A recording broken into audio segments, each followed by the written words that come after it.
Téléspectatrices et téléspectateurs, bonsoir. Nous sommes sur votre émission habituelle, la connaissance et l'éveil spirituel. On m'appelle Espérance Ronkonou. Nous recevons pour vous le grand sorcier mondial, Monsieur Wansapie. Grand sorcier, bonsoir.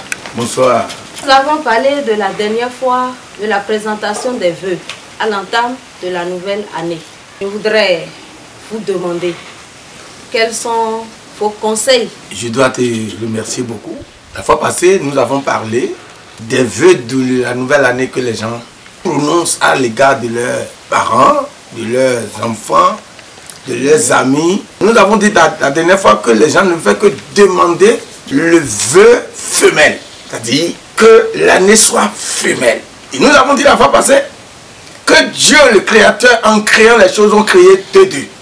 Dieu qui a créé le mâle, c'est lui qui a créé le femelle. Donc si les gens ont la connaissance requise de Dieu en eux, ne devraient jamais souhaiter que l'année soit femelle, puisque, disait-il, que l'année mâle là est négatif. Alors que Dieu a tout fait, Dieu a tout créé. Et si l'homme devait souhaiter l'année femelle, en réalité il devait dire, l'année doit être femelle, l'année doit être mâle. Comment on peut l'arranger? Année femelle, année mâle.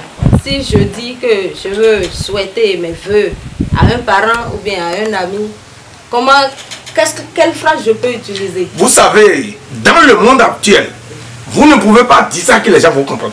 Parce que la connaissance est autre chose. Celui qui a la connaissance, qui comprend la réalité et le fonctionnement du mode de vie, c'est que Dieu a créé les choses de Dieu. Donc, celui qui n'a pas compris, celui qui n'est pas dans le bain de ce que toi tu enseignes, ne pourra jamais souhaiter le vœu mal, puisque chez lui c'est négatif. Il faudrait d'abord que tu lui expliques le contexte dans lequel cela peut être expliqué pour que lui comprenne. Sinon, en réalité, quand tu vas lui dire que l'année te soit mal, il va dire que tu es en train de le maudire. Alors qu'il est un homme. C'est parce que les gens n'ont pas compris la réalité de Dieu et la réalité de la religion. La religion est différente de Dieu. Quand vous rencontrez Dieu réellement et que vous connaissez ce que Dieu est, vous saurez que vous avez besoin de l'année mâle et de l'année femelle. Oui, monsieur le grand sorcier, vous dites que les gens n'ont pas compris la différence entre la religion et Dieu. Oui, c'est Quelle est la différence? Tu sais, je vais te dire quelque chose. Dans le Coran où les musulmans lisent, puisque tout le monde ne fait que souhaiter vœu femelle, vœu femelle. Dans leur Coran, le chapitre 67, le verset 2, il est écrit, Dieu le Créateur a créé la mort et la vie. Dieu a créé la mort et la vie. Le Créateur a créé la mort et la vie pour mettre à l'épreuve les humains. Donc si ceux-là qui sont dans l'islam, ayant connu ce verset, ne pourra plus douter de la mort et de la vie. Puisque cela est créé par Dieu qu'ils adorent. Alors que Dieu est le Père de tous. Si Dieu était le Père et que le Père a droit à remettre l'héritage qu'il a pour ses enfants, je dirais si l'héritage de mon Père reviendrait à moi et à mes frères, si Dieu qui a créé le mal, la mort et la vie pour nous mettre à l'épreuve, je dois prendre les deux en tant que fils de ce Dieu. Mais malheureusement, les gens abandonnent une et acceptent une, disant que l'autre est négatif pour eux. Je donne encore un petit exemple. J'ai dit la fois passée dans ma conférence, le bien a pour mal, a pour mari le mal. Quand vous avez le bien en vous et que vous n'avez pas le mal à côté, les gens qui ont le mal là-bas peuvent détruire le bien que vous avez. C'est là où j'ai dit dans le palais royal, les rois n'ont jamais l'idée de faire le mal à quelqu'un. Mais ils ont des choses dans le palais. Ils ont des choses avec qui ils aident les gens. Les gens viennent là pour avoir la solution. Les gens viennent là pour avoir, comment on appelle, avoir la chance. Mais le moment où ils ont tout ça, avec le trône, n'ayant pas quelque chose de mal à côté, si quelqu'un se lève contre eux, la personne va détruire le bien qu'ils ont. Cela voudra dire que quand vous avez le bien, il faudrait que vous avez le mal à côté. Le mal, c'est le mari du bien. Et tous ceux-là qui proclament être enfants de Dieu, je le répète, je ne parle pas de la religion. Ce que je dis est Elle est extraordinaire. Ok. Les grands sorciers. Donc, pour vous, ceux qui vont à l'église, ils n'adorent pas Dieu. Là. Non! Ah. Je vais te donner un exemple. Okay. Vous savez, généralement les gens parlent de la loi de la nature. La loi de la nature. La loi de la nature est différente de la loi de Dieu. La loi de Dieu est universelle. Le vaudou prend la loi de Dieu. La magie, les cancans, le yoga, l'illumination. Tout cela que tu vois ont la loi de Dieu. Personne n'enseigne que quelqu'un peut voler. Personne n'enseigne que quelqu'un peut commettre l'adultère. C'est les lois de Dieu ça. La loi de la nature, là où nous sommes. Cette nature qui est arrêtée au niveau du soleil. Je dis bien arrêtée au niveau du soleil. Il y a une loi qui régit cette terre, planète Terre. Que les hommes, les religieux, parfois c'est eux qui violent. Je répète bien. Comment? Je te donne un petit exemple. Toi-même, tu sais que dans le marché, l'huile rouge est à 1500 francs le litre. 1500 francs. Tu es dans la religion. Que le pasteur te dit que l'huile est bénie. Qui te prend le bouchon d'un litre là, te vend ça à 500 francs, toi tu prends. Tu as violé la loi de cette terre. C'est la première chose qui prouve que les gens là n'adorent pas Dieu. Puisque l'homme debout est supérieur à l'huile. Deuxième raison. Toi-même, tu sais au marché, le sac de sel est à 2500 francs. 2500 francs. Qu'on te donne un cuillère à 500 francs. Que toi, homme qui porte le nom béton, tu le prends, tu remets 500 francs. Tu as violé la loi de la nature. La loi de la nature, c'est mettre au-dessus de soi les créatures, alors que les créatures doivent être au-dessous de l'homme. Donc, autrement dit, les gens dans la religion n'adorent pas Dieu. Ils adorent la doctrine, la loi qu'ils ont établie. Dans la religion, puisque celui qui a Dieu est supérieur aux créatures. Dans ce contexte, on ne peut pas dire qu'ils adorent Dieu. Les créatures sont au service des humains. L'homme ne peut pas être au-dessous des créatures. Alors que dans la religion, le pasteur vend, les prêtres vendent, les bishops, les évangélistes, ils vendent toutes ces choses à leurs fidèles. Ils violent la loi de la nature dans cette terre. Ils n'auront jamais la paix. C'est pour ça que vous allez voir dans la religion, le plus grand problème, c'est dans la religion. Les plus envoûtés, dans la religion. C'est ça la chose. Celui qui a Dieu, c'est lui le grand sorcier. Mais si nous prenons l'église catholique par exemple, ils ont des prêtres exorcistes. Tu sais ce que je vais te dire? Oui. Écoute-moi bien. J'ai déjà dit dans une émission qu'il n'y a que deux églises sur terre. La première église, c'est l'église catholique. Et ses enfants. Toutes les églises que vous voyez à la croix là, tous ces catholiques. Personne ne peut nier qu'il n'est pas catholique. Il faut citer ces églises-là aux téléspectateurs. Non! Tous ceux-là qui sont églises et qui portent la croix, oui. Tous ceux-là qui parlent de la croix, sont des petits-fils et fils de catholiques. L'église protestante. Protestante, assemblée de Dieu, qui parle lèvres, tout. Okay. Deuxième église, l'islam. Et c'est l'islam seul qui reflète un peu, je dis bien, qui reflète un peu l'adoration de Dieu. C'est eux seuls qui disent aux gens qu'il faut adorer Dieu seul et unique. Mais les autres ne poussent toujours les hommes vers les créatures. Sinon, en réalité, celui qui a Dieu, c'est lui qui est le plus fort. Normalement, c'est nous qui allons démontrer aux gens, ceux-là qui adorent les créatures, le rôle de l'homme sur terre. Si nous allons rentrer, nous n'allons pas aller dans une autre cour. Sinon, je vais vous dire la vérité. Ceux-là qui adorent les créatures, c'est eux les vrais connus de la terre. C'est eux que les gens ont connus. C'est eux que le grand maître connaît. Puisque c'est eux qui prennent les créatures en valeur. Vous parlez de qui? De ceux-là bon, que vous appelez communément vaudou les Bokoro. C'est les vrais adorateurs. Puisqu'ils maîtrisent les créatures sur terre. Mais en tant que Bokono, Runoga, Roi, c'est des gens qui maîtrisent les créatures. Puisque les créatures, au commencement, Dieu a dit, j'ai créé tout pour que l'homme soit au-dessus de tout. En réalité, c'est les gens là qui démontrent la créature dans ce monde. Les religieuses diabolisent ces choses. Oh, une question. Oui. Une question. Qu'est-ce qui fait que les chrétiens sont dans leur église, comme on a parlé des enfants de l'église catholique, qu'est-ce qui fait que les chrétiens sont dans leur église respective et pourtant ils ont trop de problèmes. Ils ont tellement de problèmes, des fois on ne comprend pas. Deux choses. Oui. Première, ils n'ont pas même d'abord la croyance en ce Dieu qu'ils adorent. Dans la réalité des faits, c'est les gens qui diabolisent beaucoup là. Les féticheurs, c'est les vrais croyants. Regarde quelqu'un qui prend un bois debout. Quelqu'un qui prend un bois debout. Un bois, je te dis, un petit bois. Il te dit maintenant, je vais enfoncer Bernard. C'est-à-dire, il lui croit dans son cœur que Bernard est dans ce bois.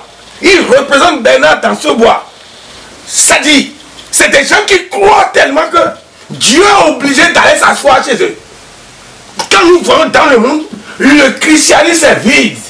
Puisque le vaudou, ceux-là qui utilisent les cas que nous appelons communément Bokolo, c'est des gens qui sont sur la loi des créatures. L'eau, le feu, l'air, et quoi, j'ai dit la terre, le vent, l'eau et le feu. C'est des gens qui croient en ces choses, que le monde est assis sur ces choses. Tandis que la religion diabolise ces choses. Alors que ces choses-là sont là pour la vie humaine. Donc le moment où vous dites que vous avez Dieu et que vous diabolisez les créatures qui sont à votre niveau, vous ne pouvez qu'avoir la faiblesse, vous ne pouvez qu'être envoûté. C'est pourquoi les chrétiens en général, leur solution c'est les boucons. Puisque ils ont diabolisé l'héritage qui devrait être pour le monde entier, que les gens ont délocalisé à leur niveau. Eux autres aussi, ils ont diabolisé. Ils sont obligés d'aller acheter. Est-ce que ça veut dire que les prêtres, les pasteurs ont démérité leur place? Non, ils n'ont pas de place devant Dieu, c'est les bocaux. Personne ne peut me défier ce que je dis. Les vrais, qui enrichissent les bocaux, c'est les chrétiens. C'est puisque, à leur niveau, ils se voient au thème déjà de leur prière, au thème déjà de leur jeûne, au thème déjà de leurs offrandes. Qu'est-ce qu'il reste? La personne est malade, on a prié, le pasteur a prié, le prêtre a prié, même on a fait tout, finalement, on n'attend que la mort. Oui. Mais on est allé chez le féticheur, lui il a regroupé seulement 3 feuilles. La personne a eu la solution. Ça veut dire leur position de pasteur, de berger est perdue. Ils n'ont pas de sens. Puisque eux autres aussi, ils ne comprennent pas ce qu'est l'église. L'église c'est le corps. L'église vraie, invisible, c'est le corps dans lequel le Dieu va rentrer. Le moment où Dieu rentre dans ce corps et que Dieu habite, Dieu vient dans ce corps maintenant avec les matériels mystiques. Là où je suis formé mystiquement. J'ai contre toutes les balles invisibles. J'ai le compte de toutes les balles invisibles. Et c'est à l'école que nous apprenons ça. On n'apprend pas ça sur nous. Donc, les pasteurs ont perdu là-bas. Eux autres, ils savent. Je vais donner un exemple. À quoi servent les jeûnes, les prières dans les églises? Non, tu sais, c'est les choses imposées par les humains pour flatter. La prière imposée pour flatter, le jeûne imposé pour flatter. Je vais donner un exemple. C'est des vrais hypocrites. Un jour, le pasteur a organisé le jeûne et prière. Nous tous, nous sommes en train de prier. Subitement, on est rentré dans sa chambre. On l'a vu en train de délayer le gari. Alors que nous tous, nous sommes dans le jeûne. Lui mange. Ça veut dire, c'est les vrais hypocrites. Et c'est ceux-là qui adorent les créatures. Que les gens diabolisent aujourd'hui. Bokono, Runogan, Amawato. C'est eux qui démontrent la foi de Dieu. Puisque tu vas vers eux, ils vont utiliser 2 choses. Tu as la solution. Le sang et l'eau. Le sang d'un animal, le sang d'un oiseau et l'eau. Mais ici, avec le grand maître, le créateur, lui, il utilise l'eau, le sang qui est au-dessus de tout. Okay. Nous sommes toujours sur votre chaîne SCP-TV. SCP-TV, Grand Sorcier. Nous sommes en train d'aller vers la fin de notre émission. Et j'ai une question pour vous. une question qui concerne, parce que tout à l'heure vous avez parlé de l'eau et de sang dans le corps de l'homme. Et vous avez dit que chez les Bokono, eux-mêmes, ils utilisent le sang d'un animal ou bien d'un oiseau et l'eau également. Quelle est la relation entre l'eau et le sang dont vous parlez dans votre école et l'eau et le sang des animaux que les féticheurs utilisent? Tu sais, à l'absence de l'original, c'est la photocopie. Le sang et l'eau des oiseaux que les Bokono utilisent, c'est la photocopie du sang et de l'eau de Dieu. Je n'ai pas compris. Je n'ai pas compris. Ça dit la force que le grand maître a, Dieu le créateur, le maître divin, lui-même a le sang, lui a l'eau. C'est ça qu'il a distribué dans toutes les créatures. Mais le moment où vous venez à lui... Pardon, les feuilles aussi ont l'eau. La sable, là, c'est le sang. La sable d'un arbre, c'est son sang. Donc, Dieu a reparti dans chaque créature l'eau et le sang. Le soleil, c'est l'eau et le sang qui fait qu'il brille. Il n'a pas l'ampoule, il n'a pas la batterie, pourtant il s'allume. C'est l'eau et le sang qui l'allume. Donc, la différence qu'il y a entre l'eau et le sang du créateur et l'eau et le sang que les Bokono utilisent, pour les Bokono, c'est la photocopie. C'est la photocopie. C'est pourquoi chez Dieu ça marche. Puisque dans les examens, on demande parfois la photocopie égalisée. Mais chez Dieu, c'est l'original. Parfois chez les féticheurs, je dis parfois chez les féticheurs, vous allez voir l'eau et le sang. Et c'est quelqu'un qui active. C'est le Bokono qui active. C'est le féticheur qui active. Ça veut dire, c'est égalisé ça. Égalisé par un homme. Ça garde la marque du sang de la personne qui l'active dans ton sang. Mais avec le grand maître, c'est lui-même qui active l'eau et le sang là. Dans les hommes, pour les épargner, pour les protéger de toutes les attaques que les gens envoient vers eux. Là où moi je suis mystiquement créé par l'eau et le sang du créateur. Donc c'est la différence, c'est la photocopie chez les Bokono, chez Dieu c'est l'original. Bon, on résume, avant de conclure. Vous avez dit que chez vous c'est l'original. Oui. Chez les féticheurs c'est la photocopie. Oui. Dans le sang. 1%. Dans le 100%, ils n'ont que 1%. Puisque ce que Dieu a créé, on ne peut pas dire que c'est zéro. Tout ce que Dieu a créé a quand même une marque. La religion endogène a 58. Ça dit 58 qui donne 14. Ou bien c'est 14, non? Ou bien 13. 58 qui donne 13. Les 13 qui donnent les 4 éléments. Tu as bien compris? Oui, donc, les 4 éléments qui renferment la photocopie qu'utilisent les gens de Vaudou, il y a l'eau, la terre, le feu et le vent. Vous allez vers eux. Ils utilisent, manipulent ces choses-là pour éteindre ces choses-là dans votre vie. Tandis que chez nous, l'eau et le sang dont nous parlons, c'est elle qui est l'original de ces créatures appelées éléments chez les spiritualistes. Ok. Monsieur le grand sorcier, nous sommes à la fin de l'émission. Vous avez un mot de fin pour nos téléspectateurs? Ce que j'ai dit, j'appelle les téléspectateurs à venir apprendre. L'homme à apprendre. L'homme est au-dessus de tout.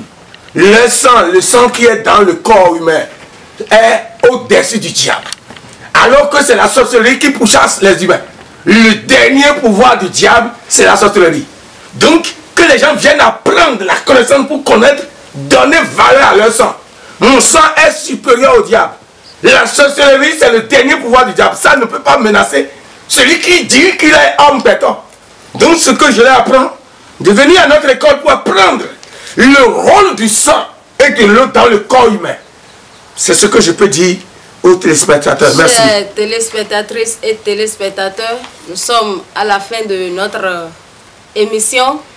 Si vous voulez que votre sang soit supérieur, soit au-dessus de la sorcellerie et des esprits, le grand maître Pierre Ouinsa vous invite dans son école. Vous pouvez le contacter sur les numéros suivants.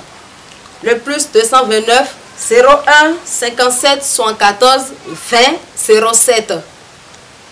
01 57 74 20 07. Le second numéro, toujours plus 229 01 97 58 95 89. Monsieur Wensa, nous allons nous retrouver à la prochaine émission. Chers téléspectateurs, nous vous remercions. Merci beaucoup.